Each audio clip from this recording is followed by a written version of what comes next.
wolves in sheep's clothing. What are you referring to there? That is definitely an analogy that I like to use because it's relatable. All understand that. We all know the childhood story from when we were kids, right? And it's something that's, I think we've all carried through life many times where we've seen, a wolf, dressed as a sheep, somebody that seems like they're your friend, but they're really not. And a lot of times, it's easy as a shop owner to, when they're thinking about selling and they, meet, with a buyer and, or a potential buyer, I should say. And all of these buyers, they're coming off as very nice and your friend and sometimes relatable. And that could be further from what their job is. Their job is to buy your store, be your friend through the process, buy the store as cheaply as possible. They're working for the buyer.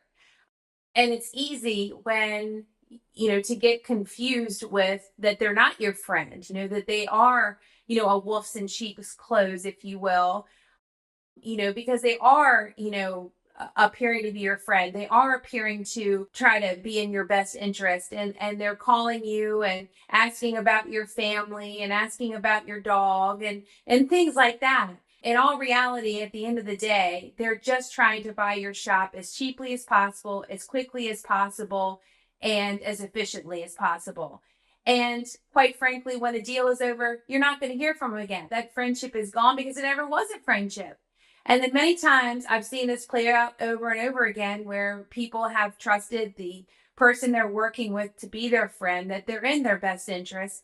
And then they find out post sale that, they left money on the table, whether it's sale price or if they're leasing their building back, in the lease, or even if they've sold their building directly to the buyer, which could be the absolute worst, decision, as far as leaving money on the table. So I think it's really important to understand that whole dynamic.